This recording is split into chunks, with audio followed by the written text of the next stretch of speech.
Hello everybody, welcome to another Valheim video. Today, you're going to learn how to use the multiplayer vegetation reducer. This package is focused on increasing performance in vanilla Valheim. Yes, this is vanilla compatible, I'll explain how that works later, by drastically reducing the instance counts. Before I show you the technical details, let's get a little demonstration of what this looks like. Here we are in a standard start. And you can see that we start with 4,700 instances in the meadow. And we're actually near the coast. This isn't even fully populated. So here I am in the middle of a meadows forest that's fully populated. And you can see that we are just short of 6,000 instances with nothing built at all. And here we are in a standard black forest. You can see that there are loads of assets in the black forest.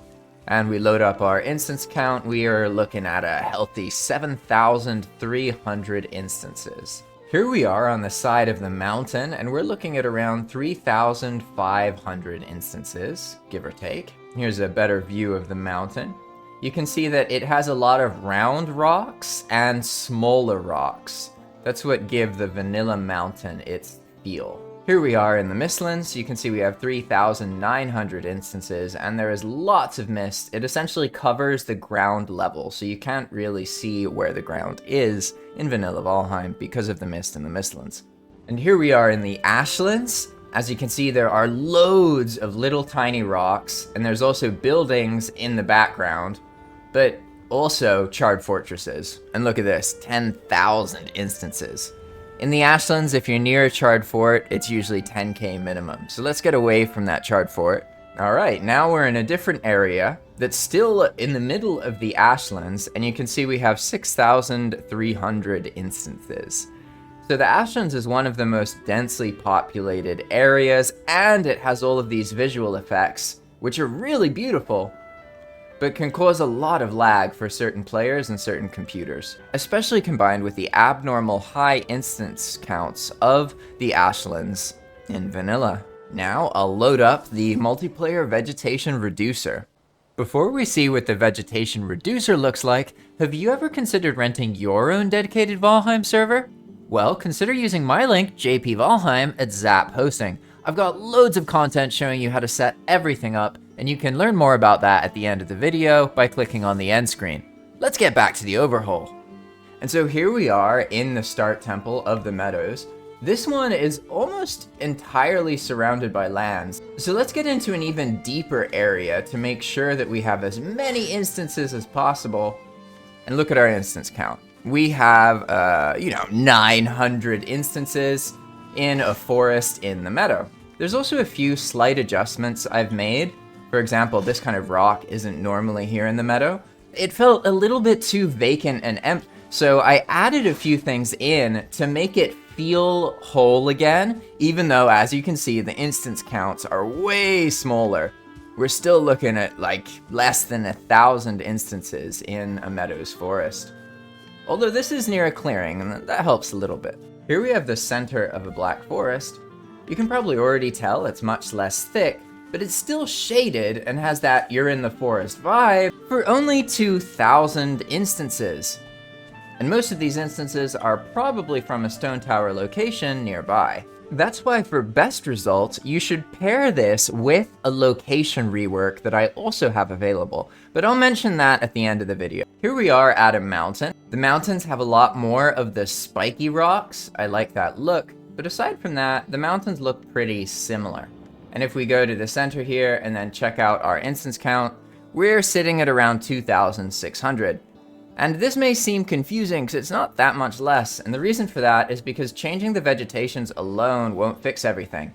A lot of the instance counts actually comes from these kind of locations occurring 3 or 4 times in a loaded area.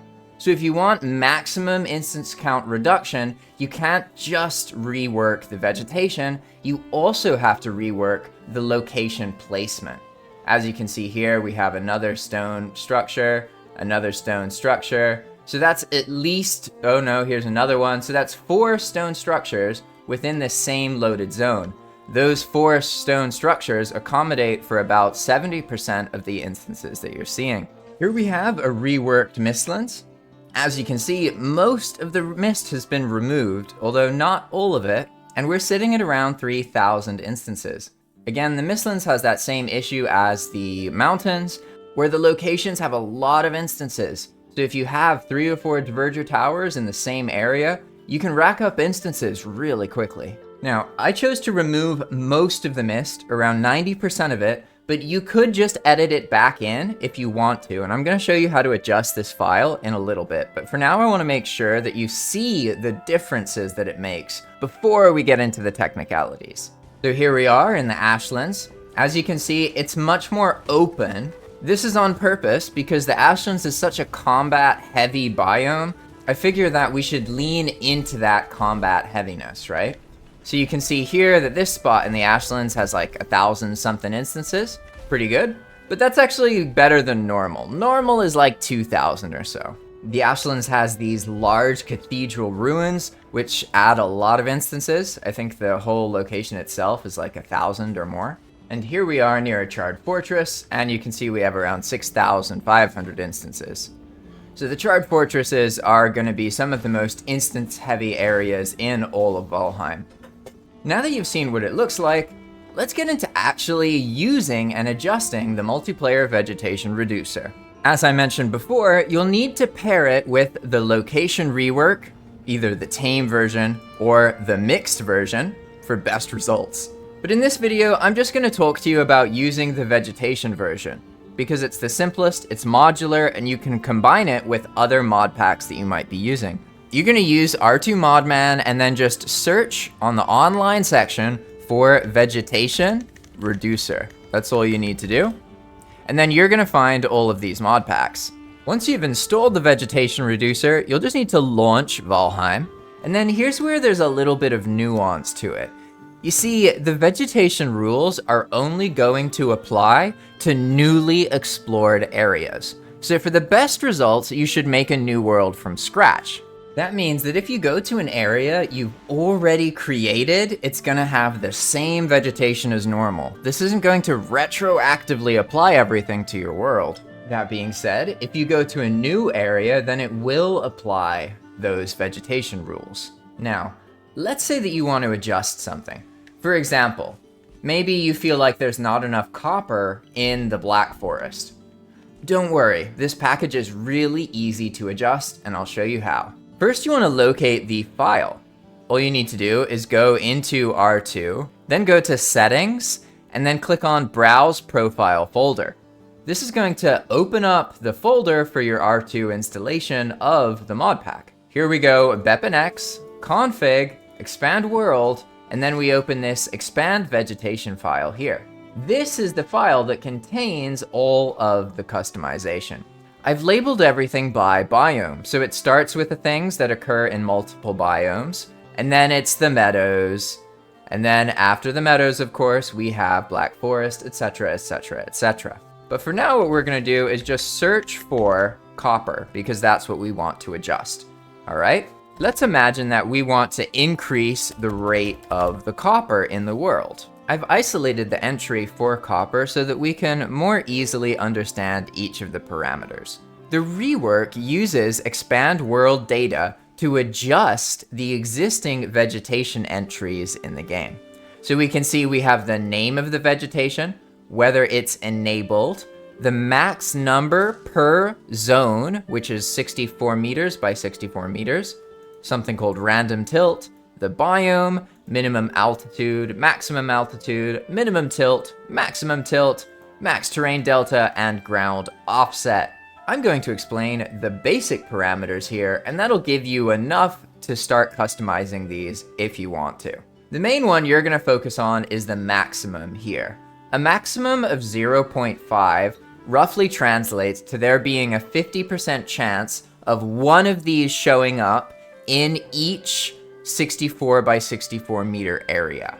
Valheim is split up into zones of 64 meters by 64 meters. So you're gonna find that the zone comes up a lot. Random tilt is like the degree tilt. Random tilt is what makes the trees lean to the side a little bit. If you don't have any randomization in your tilt, then everything is perfectly straight and it looks very weird. So I definitely encourage you to use that. The next main blockers are the min altitude and max altitude. This basically has to do with how far above sea level you need to be for the asset to spawn. Here we have a min altitude of 4. That means that the copper node has to be at least 4 meters above sea level. The next ones are all pretty self-explanatory, except for maximum terrain delta. This has to do with the flatness in the terrain, all right? The terrain delta is the difference between the low point and the high point of that terrain. Now, in addition to these parameters, there's one I want to add. It's called biome area, okay? And there's 2 entries for this. You can either have the median, which would be somewhere like this. It means that your biome is surrounded by itself, okay? So black forest surrounded by black forest. It's a median, or the middle, so to speak. In addition to that, we have the edge zones, all right? Edge zones are the opposite. An edge zone would be something like this. We have black forest, but it's right next to the mistlands. So this is an edge of mistlands, and that's an edge of black forest. And those are most of the important parameters that you need to know. You'll be able to use that to adjust any of the other entries in the entire file. This gives you total control over the kinds of vegetations. I've reworked them myself already, but there's nothing stopping you from adjusting it further. There is one word of warning, and if I do update the file, then you have to be careful, because my update will override whatever additional changes you have made. When you apply the new update, it's going to delete and remake this expand vegetation file, which will wipe any customizations that you've made. So keep this in mind, otherwise you might get very confused while you update and then your changes just vanished. So there we have it. Now you know how to use and adjust the multiplayer vegetation reducer for Valheim. But I mentioned that it was vanilla friendly. What did I mean by that? Essentially, you can do the same process on a BepInEx Valheim server, and then you'll get all of the vegetation changes, but none of the connecting players need to have any mods. This is what vanilla-friendly modding means. You only have to mod the server. The players don't need anything. They don't even need to know. That being said, for best results, you can't just rework the vegetation. You also have to rework the locations. This is where I recommend that you use either the tame location rework or the mixed location rework. Mixed is essentially New Game Plus. It mixes a bunch of different biome assets together, and you find all sorts of crazy stuff in new places. Tame is essentially the vanilla biome limitations, although there are some exceptions to that. But I'm not going to go into detail about that in this video. The location overhauls will have their own dedicated video, so stay tuned for that if you want to learn more about using them. And if you want to support my work, then consider trying Enigma Mode.